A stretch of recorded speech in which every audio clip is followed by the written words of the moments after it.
Hello, dear students. I hope सब ठीक ठाक आसा लाइफत চাগে ফার্স্ট টাইম তোমালোকৰ মা দেউতাই মোবাইলটো লোৱাৰ কাৰণে প্ৰব্লেম নাই দেখা হয়নে ভাল পাইছে মোবাইলটো লোৱাৰ কাৰণে ভাবিছে পইচা আৰু হয়নে ঠিক আছে তো আমি ক্লাসটো স্টাৰ্ট কৰো okay in our last class we studied about how national income GDP can be calculated by using the value added method. This time we are going to study how national income can be calculated by using income method. Okay.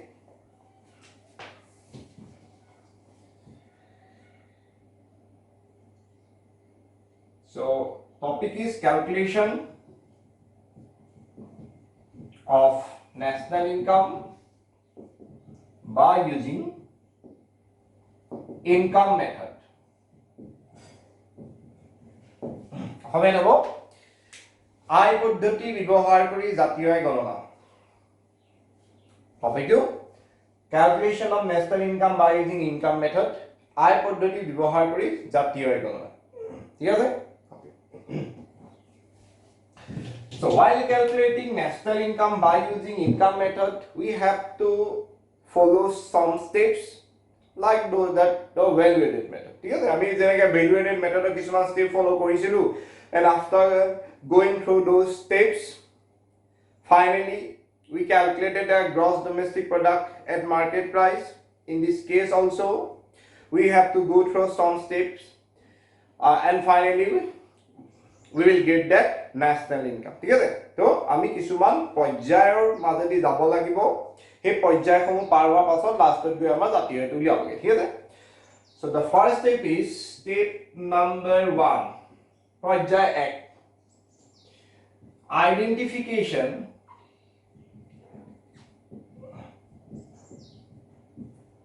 and classification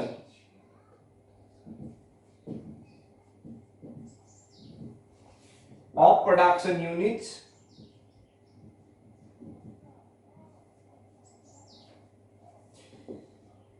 identification and classification of production units is the first step involved in the income method আয় পদ্ধতিত যেটো প্ৰথম পদক্ষেপ আমি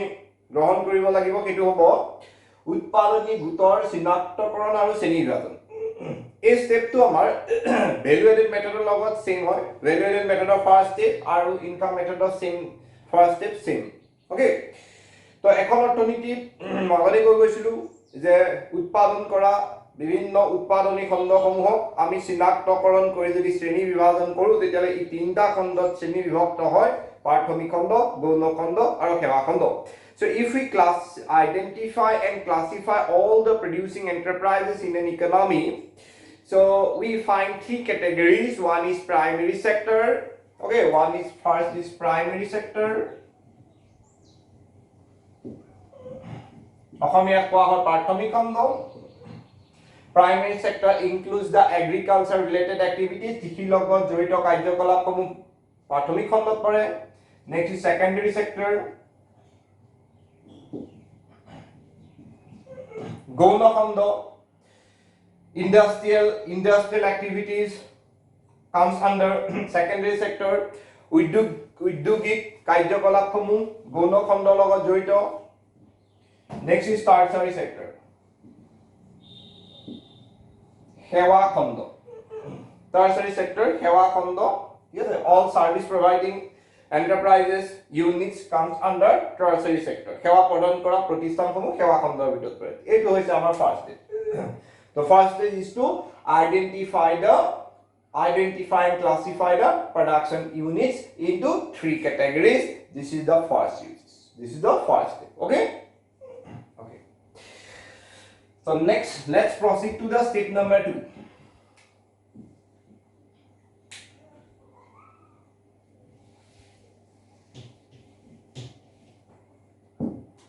identification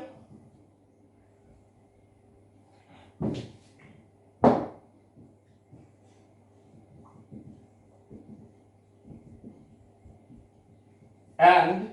classification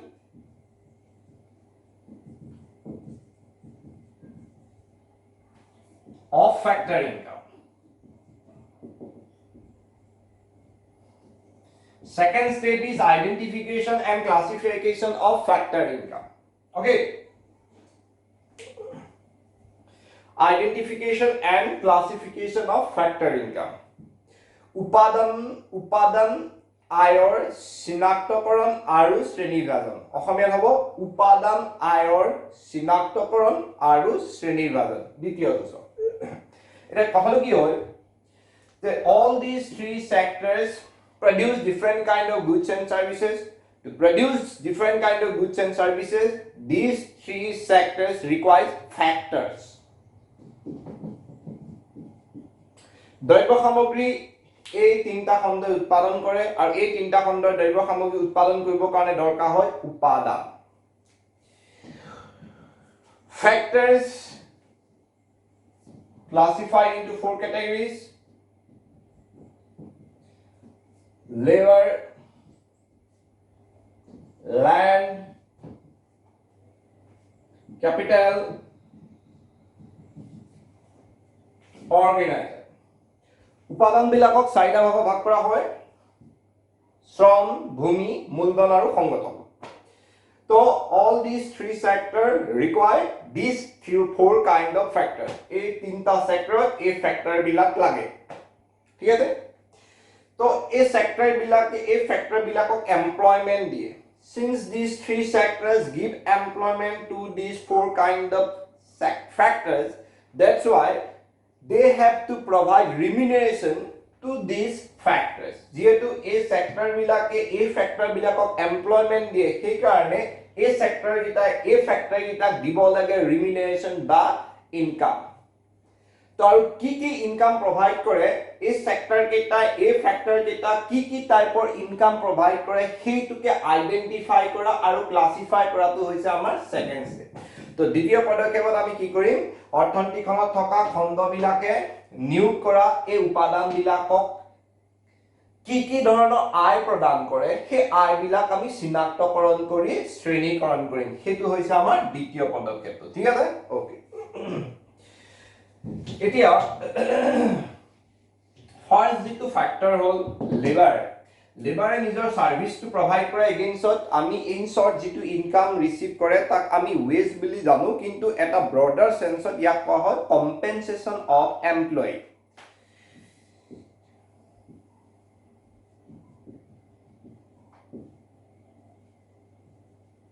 compensation of employee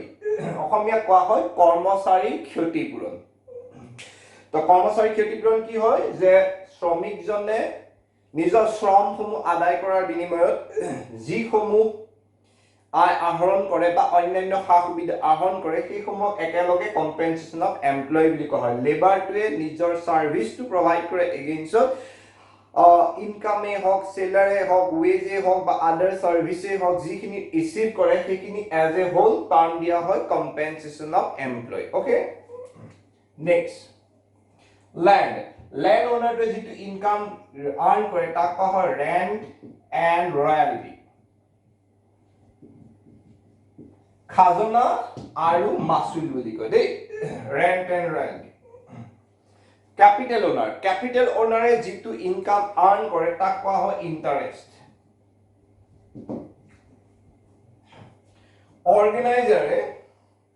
নিজৰ সাৰ্ভিসখিনি বা গুটে অৰ্গানাইজেশনটো চলোৱাৰ কাৰণে যেটো ইনকাম আৰ্ন কৰে তাক কোৱা হয় প্ৰফিট বুলি ঠিক আছে লাভ বুলি কয় আৰু এইটো সুদ বুলি কয় দেই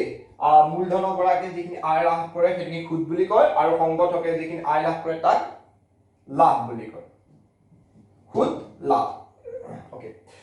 অৰ্গানাইজাৰটোৱে আৰু এটা টাইপৰ ইনকাম আৰ্ন কৰিব পাৰে সেই ইনকামটো নাম দিয়া হয় মিক্সড ইনকাম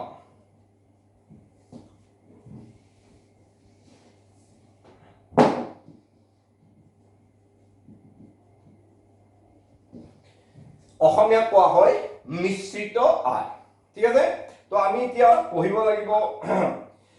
ভাল ধৰণে কম্পেনসেশন অফ এমপ্লয়ি ওপৰত পঢ়িব লাগিব আৰু ৰেন্ট এণ্ড ৰয়েলটি ইন্টাৰেষ্ট এবিলাকৰ ওপৰত ইমান পঢ়িব দৰকাৰ নাই প্ৰফিটৰ ওপৰত আৰু মিক্স ইনকামৰ ওপৰত আমি অলপমান আৰু আইডিয়া ল'ব লাগিব সেইখিনিলৈকে এইখিনি অলপ লিখি ল'লে ভাল হ'ব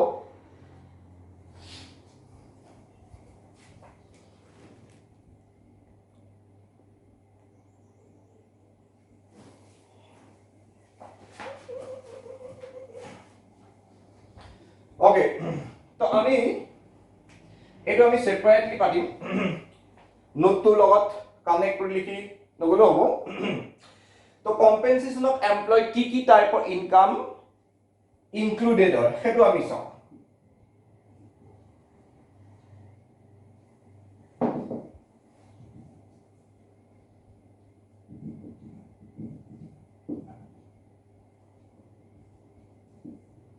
কৰ্মচাৰী ক্ষতিপূৰণ যেটো শ্ৰমিকে লাভ কৰে তাত কি ধৰণৰ আয় অন্তৰ্ভুক্ত হয় এটো আমি চাম প্ৰথমটো হৈছে wages and salaries in cash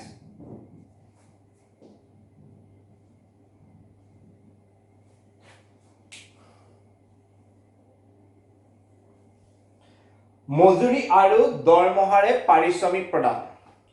বা মজুৰি আৰু দৰমহা লিখিলো নগদ ৰূপত মজুৰি আৰু দৰমহা এটো ভাল হ'ব ঠিক আছে গতিকে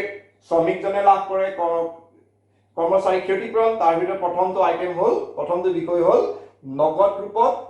মজুৰি আৰু দৰমহা তো এজন শ্ৰমিকে যিখিনি স্যালাৰি বা ওয়েজ আৰ্ন কৰে সেইখিনি কম্পেনসেশন অফ এমপ্লয়ি ভিতৰত ইনক্লুড হয় মানে কি লেবাৰটোৱে কাম কৰা এগেইনষ্ট যিমান যিখিনি সাৰ্ভিস provide কৰা কাৰণে আৰ্ন কৰে সেইখিনি কম্পেনসেশন অফ এমপ্লয়ি ভিতৰত সোমাব দেই নেক্সট টু হৈছে wages and salaries in kind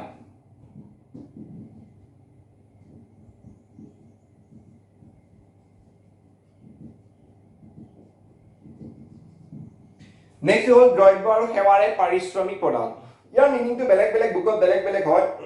কিছুমানৰ মতে ধৰা অকল ওয়েজেটো নিদিয়ে লগতে আদাৰ বেনিফিটস কিনিও দিয়ে ধৰা ফ্ৰী ৰেন্ট হোম দিব ঠিক আছে ট্ৰান্সপোৰ্টেশন কিছুমানত দিব ভাল ভাল চাকৰি বিলাকত হয়নে সেইবিলাকক ওয়েজেস এণ্ড স্যালাৰিজ ইন কাইন্ড বুলি কোৱা হয় দ্ৰব্য আৰু সেৱাৰে পাৰিশ্ৰমিক প্ৰদান বুলি কোৱা হয় বা কিছুমান কিতাপত হৈছে যে কেশ টকা নিদি ধৰা বাৰ্টাৰ সিস্টেম হিচাপে কাম কৰা এগেইনষ্টত গুডস এণ্ড সাৰ্ভিসেস প্ৰভাইড কৰি দিলে ঠিক আছে হেতু হৈ গল দ্ৰব্য আৰু সেৱাৰে পাৰিশ্ৰমিক প্ৰদান বা ওয়েজেস এণ্ড স্যালাৰিজ ইন কাইন্ড সবতে অলপ বেলেগ ধৰণৰ হয় সবে অলপ বেলেগ বেলেগ নিজৰ ভিউটো আগবঢ়াইছে ঠিক আছে তো নেক্সট হ'ল পেনশন অন ৰিটায়াৰমেন্ট পেনশন অৱসৰপ্ৰাপ্ত পেনশন ঠিক আছে তো এজন মানুহে কাম কৰাৰ পিছত এটা টাইমৰ পিছত ৰিটায়াৰ হোৱাৰ পিছত যেটো পেনশন পায় সেই পেনশনটো কেলে পাইছে এটা টাইমত কাম কৰি থৈছে এটা কামৰ সাৰ্ভিস প্ৰভাইড কৰি থৈছে কাৰণে পেনশনটো পাইছে তো পেনশন ৰিলেটেড হৈছে তেওঁ প্ৰভাইড কৰা সাৰ্ভিসৰ এগেইনষ্টত পোৱা ইনকামৰ লগত তো এইখিনি হৈছে এমপ্লয়াৰ্স কম্পেনসেশন অফ এমপ্লয়ি কি বুলি কয় কৰ্মচাৰী ক্ষতিপূৰণৰ বিষয়সমূহ অন্তৰ্ভুক্ত বিষয়সমূহ ঠিক আছে ওকে নেক্সট আমি প্ৰফিটৰ ওপৰত পঢ়ো প্ৰফিট লাভ ঠিক আছে তো এখন ফাৰ্মে যেটো প্ৰফিট আৰ্ন কৰে সেই প্ৰফিটটো তিনটা পাৰ্টত ডিভাইড কৰা হয় দ্যাট মিন্স প্ৰফিটৰ তিনটা পাৰ্ট থাকে এটা হৈছে ডিভিডেন্ড অসমীয়া কোৱা হয় লাভাংশ নেক্সট হ'ল ৰিটেইন আৰ্নিং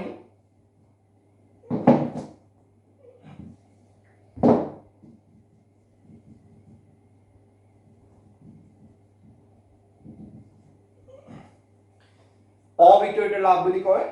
লাষ্ট হ'ল corporate tax corporate profit tax নিগম কৰ বুলি কয় কৰ্পোৰেট ট্যাক্স ঠিক আছে তো প্ৰফিটৰ তিনটা ভাগত ভাগ কৰা হয় dividend retain earning corporate tax ঠিক আছে তো ডিভিডেন্ড কি হয় চাও এটা কোম্পানী ধৰা প্ৰফিটক আমি পাই ইন্ডিকেট কৰিলো শৰ্ট ফৰ্মত মই এতিয়া মানে দুটা প্ৰফিট লিখিবলৈ মন যোৱা নাই কাৰণে তো প্ৰফিট এটা কোম্পানীয়ে ধৰা 100 crore প্ৰফিট আৰ্ন কৰিলে সেই প্ৰফিটৰ এটা পাৰ্ট কি কৰিব লাগিব কোম্পানীটোৰ যিমানখিনি পাৰ্টনাৰ আছে যাক আমি শ্বেয়াৰ হোল্ডাৰ বুলি কওঁ অসমীয়াত অংশীদাৰ বুলি কওঁ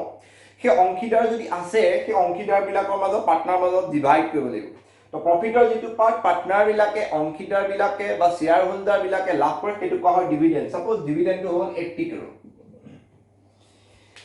ৰিটেইন আৰ্নিং যাক আমি অবিতৰিত লাভ বুলি কওঁ কি হয় যে প্ৰফিটৰ এটা পাৰ্ট ফিউচাৰে ইনভেষ্টমেন্ট পাৰপাস ৰখা হয় ফিউচাৰে ফাৰ্মখনৰ ডেভেলপমেন্টৰ কাৰণে বা আদাৰ পাৰপাসত ইনভেষ্ট কৰিবৰ কাৰণে প্ৰফিটৰ এটা পাৰ্ট সেপাৰেটলি ৰখা হয় সেইটো কোৱা হয় ৰিটেইন আৰ্নিং লাভৰ এটা অংশ ভৱিষ্যতে বিনিয়োগৰ বাবে ৰাখি দিয়া হয় সেইটো কোৱা হয় ৰিটেইন আৰ্নিং অবিতৰিত লাভ সেইটো হ'ল ধৰা 10 crore আৰু প্ৰফিটৰ ওপৰত গভৰ্ণমেণ্টে এটা ট্যাক্স লগায় সেই ট্যাক্সটো কোৱা হয় কৰ্পোৰেট প্ৰফিট ট্যাক্স নিগম কৰ বুলি কোৱা হয় এইটো ধৰা 10 crore আৰু আমাৰ গোটেই কিটা লগ লগাই দিয়া পিছত আমাৰ টোটাল 80 90 100 crore profit পাই গলে so profit is distributed among these three parts ঠিক আছে ওকে এতিয়া আমি চাও next to mixed income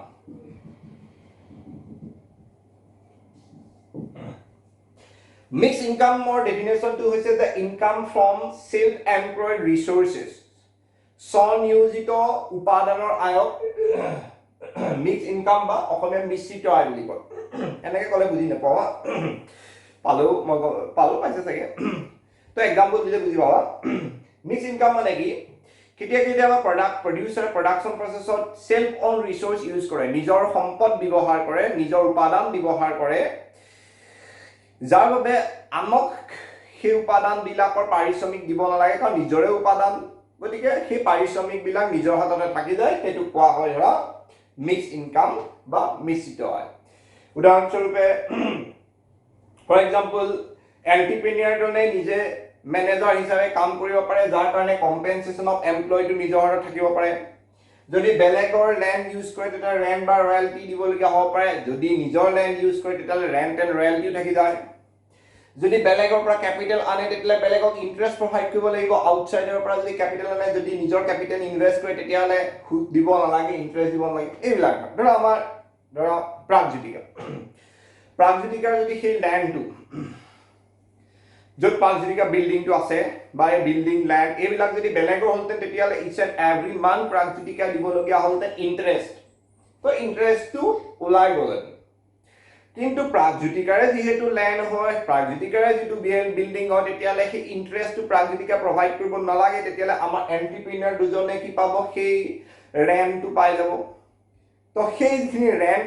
এন্টাৰপ্ৰেনিয়াৰ জনে পালে কেলে পালে সেলফ অন ৰিসোৰ্স ইউজ কৰাৰ কাৰণে পালে সেই যেটো ল্যান্ডটো ইউজ কৰাৰ কাৰণে পালে সেইটো মিক্স ইনকামত আহিব ঠিক আছে ওকে তো আমি ইনকাম বিলাক সেপাৰেট কৰিলো ইনকাম বিলাক সেপাৰেট কৰা পাছত বা ক্লাসিফিকেশন কৰা পাছত আমি নেক্সট স্টেপলৈ যাম ঠিক আছে এখিনিকে লিখি লোৱাটো ভাল হ'ব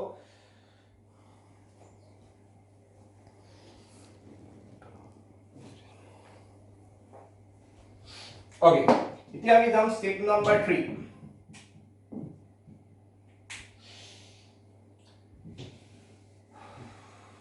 স্টেপ নাম্বাৰ 3 টো হৈছে তৃতীয় পৰ্যায়টো হৈছে calculation of domestic income ঘৰুৱা আয় গণনা and domestic income of NDPFC বুলি কোৱা হয় national income হতে NNPFC তাত domestic income of NDPFC দিছো তামনে তাত NFI টো এই দুই টকা নাই ঠিক আছে এটো হ'ব ক্যালকুলেশন অফ ডোমেস্টিক ইনকাম ঘৰুৱা আয় গণনা NDPFC ক্যালকুলেট কৰিব লাগিব তে নেক্সট স্টেপত এটো লিখি লব লাগে যে ঘৰুৱা আয় গণনা calculation of domestic income okay এতিয়া আমি কি কৰিম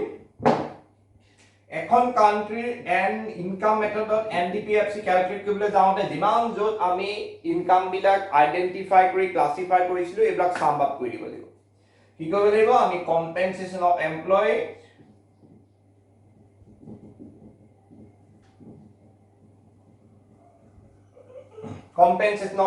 কৰ্মচাৰী ক্ষতিপূৰণৰ লগত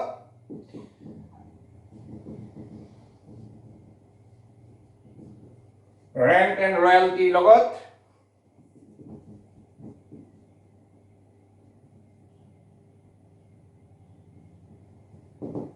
খাজানা আৰু মাচুলৰ লগত হুটৰ লগত প্ৰফিট লাভৰ লগত আমি যদি মিক্স ইনকাম মিশ্ৰিত আয় আমি যোগ কৰি দিও তেতিয়াহলে আমি পাই যাম ইকনমিক হয় এনডিপিএফসি ওকে তো হুটৰটো হ'ব কৰ্মচাৰী ক্ষতিপূৰণ যোগ খাজানা মাসুল যোগ লাভ যোগ সরি খুদ যোগ লাভ যোগ মিশ্রিত হয় ঠিক আছে এনডিপিএফসি পাই গলো হ্যাঁ তো এবাৰ এনডিপিএফসি উলিয়াৰ পিছত আমি নেক্সট স্টেপ 4 লে গুচি যাম যত এনডিপিএফসি টো আমাক ক্যালকুলেট কৰিব কোৱা নাছিলে আমাক ক্যালকুলেট কৰিব কৈছে নেশনেল ইনকাম মানে আমি কনভাৰ্ট হৈ যাম ফাৰ্ষ্ট টু হল ক্যালকুলেশন অফ নেশনেল ইনকাম আমৰা শৰ্ট ফৰ্মে এনএনপিএফসি বুলি লিখিছো ন্যাশনাল ইনকাম মডেল লিখো কাৰণ ন্যাশনাল ইনকামৰ এনএনপিএফসি বুলি কয় ক্যালকুলেশন অফ ন্যাশনাল ইনকাম জাতীয় আয় গণনা বুলি অসমীয়া এতিয়া লিখিব কেনে কৰিম এনডিপিএফসি টো লাষ্ট স্টেপত ক্যালকুলেট কৰি থৈ গৈছো ইয়াৰ পৰা আমি উলিয়াব লাগিব এনএনপিএফসি তো দুটা মাজৰ ডিফাৰেন্স টো কি ডমেস্টিক আৰু ন্যাশনাল নিব লাগে কেনেকৈ নিম ডমেস্টিক আৰু ন্যাশনাল নিবলৈ যাওঁতে আমি প্লাস কৰি দিম এনএফআই ওকে তো এনএফআই full form net factor income from abroad অসমীয়া কোৱা হয় বিদেশৰ পৰা পোৱা নিগুত উপাৰ্জনৰ আয় যোগ দিয়াৰ পাছত আমাৰ এনএনপিএফসি ওলাই গ'ল ঠিক আছে তো এইখিনি চাৰিটা স্টেপ ফলো কৰি দিয়াৰ পাছত ইনকাম মেথডটো ইউজ কৰি আমাৰ নেশনেল ইনকামটো ক্যালকুলেট হৈ যায় দেই ঠিক আছে ওকে তো এইখিনি লাগে লিখি লোৱাটো ভাল হ'ব এইটা আৰু দুটামান কথা ক'ব লাগিব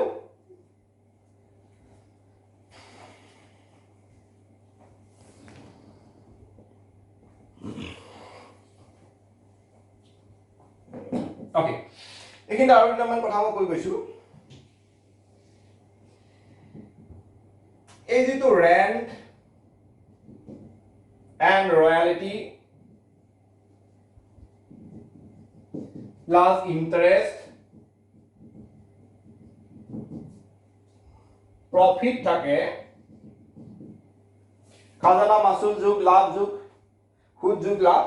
এই তিনটা পাৰ্টক একেলগে নাম দিয়া অপাৰেটিং সাৰপ্লাস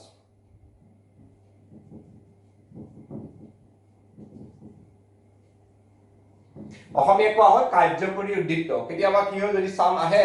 তেতিয়াহলে অপাৰেটিং সাৰপ্লাস বুলি দি দিব পাৰে তেতিয়ালে গম পাব লাগিব অপাৰেটিং সাৰপ্লাস দিয়া থাকিলে আৰু ৰেন্ট ৰয়েলটি ইন্টাৰেষ্ট প্ৰফিট সব অপাৰেটিং সাৰপ্লাসত কমাই আছে এইবিলাক আকৌ সেপাৰেটলি কৰিব দৰকাৰ নাই দেই এইটো মাজতে কব থাকি গৈছিলে লিখি লোৱা ভাল হ'ব কাৰ্যকৰী উদ্দীপ্ত দেই ঠিক আছে ওকে তিয়া আমি এটা সাম কৰি চাম সাম কৰি চাম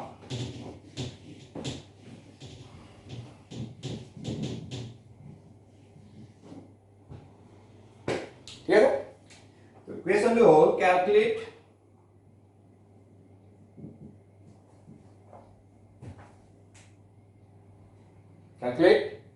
national income from following data তলৰ তথ্যৰ পৰা জাতীয় আয় গণনা কৰা first wages and salaries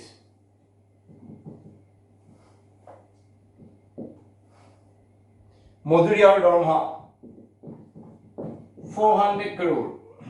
400 কোটি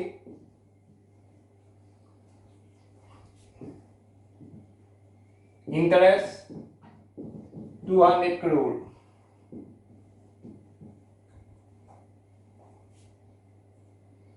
pension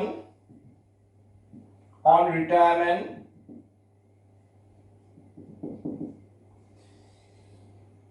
অবসৰপ্ৰাপ্ত pension 100 crore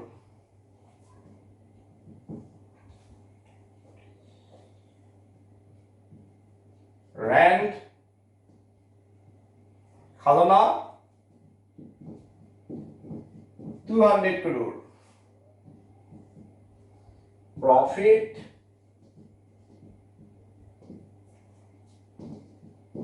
300 crore. Dividend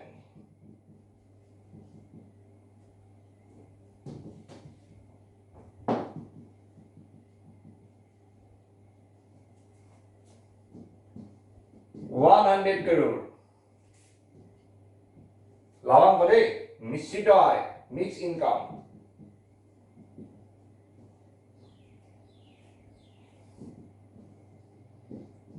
200 crore.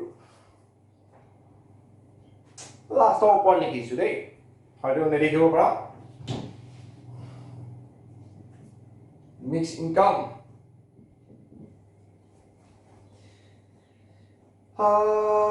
NFI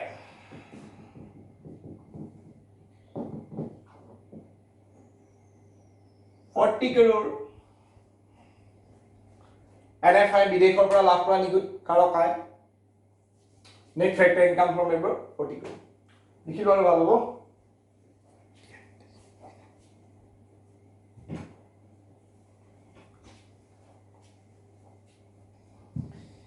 behind the camera আজি মানুহ নাই কাৰণে বাইবলি গৈ চাব লগিয়া হৈছে কিবা প্ৰবলেম হৈছে নেকি ওকে তো এইটো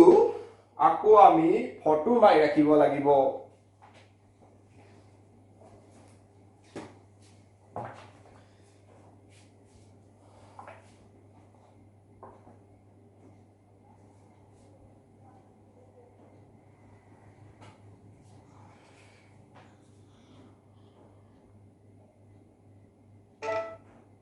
Okay.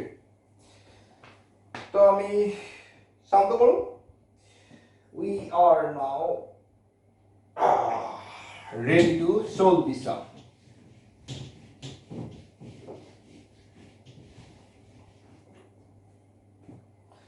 প্ৰথমতে আমি NDP FCK ক্যালকুলেট কৰো ফৰ্মুলাটো কি আছিল compensation of employee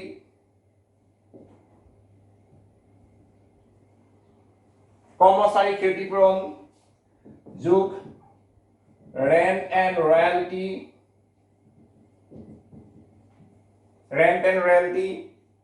ঠিক আছে খাজনাৰ মাসুল যোগ ইন্টারেস্ট সুদ যোগ প্রফিট মানে লাভ যোগ মিক্স ইনকাম মিশ্রিত আয় আর ইয়াতে যদি ডাইরেক্ট NFI প্লাস কৰি দিও হেতু NNP FC লৈ গুছি যাব সেপাৰেটলি কৰিম বাও এতিয়া সোয়া কম্পেনসেশন অফ এমপ্লয়ি ডাইরেক্ট আছে নেকি চাও compensation of employee to direct নাই তেতিয়ালে আমি চাব লাগিব কম্পেনসেশন অফ এমপ্লয়ি পার্ট কি আছিল কম্পেনসেশন অফ এমপ্লয়ি প্ৰথম পাৰ্টটো আছিল ওয়েজেস এন্ড স্যালাৰিজ ইন ক্যাশ তো ওয়েজেস এন্ড স্যালাৰিজ আছে তো আমাৰ ইয়াত আহিব কম্পেনসেশন অফ এমপ্লয়ি তো প্ৰথম হোৱা ওয়েজেস এন্ড স্যালাৰিজ মজুৰি আৰু দৰমহা প্লাস নেক্সট লাগে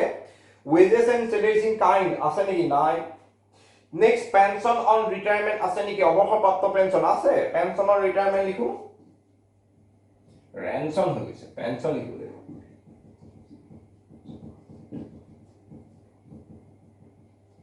অৱসৰপ্ৰাপ্ত পেনশন হৈ গ'ল প্লাস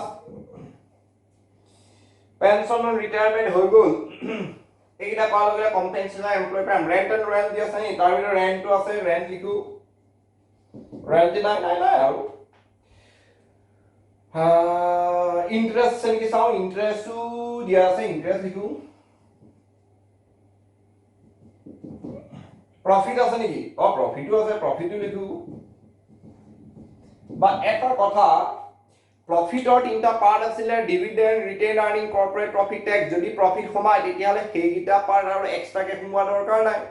কুৱেশ্যনটো কনফিউজ কৰিবৰ কাৰণে ডিভিডেন্ডটো দি দিছে ডিভিডেন্ডটো প্ৰফিটৰ ভিতৰ কমায় আছে গতিকে আকৌ ডিভিডেন্ড এড কৰিব দৰকাৰ নাই লাষ্ট আহিলে মিক্স ইনকাম ওকে তো আমি নিশ্চিত আয় লিখি ললো পার্কিং লিখি দিও এটো হৈ গল 400 প্লাস পেনশন অন রিটায়ারমেন্ট আহিলে 100 প্লাস rent আছে 200 প্লাস rent interest করো a2 200 interest তারপর profit আছে 300 plus profit is mix income 200 a2 হৈ গল crore ঠিক আছে এইটো পাই দিব লাগে তো आंसर হ'ব 5 5 है 5 5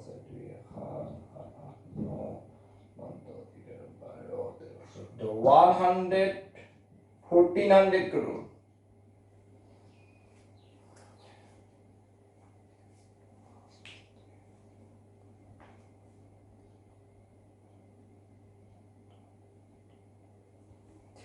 तो 1400 crore এটু ওলাই গল তোমালোকৰ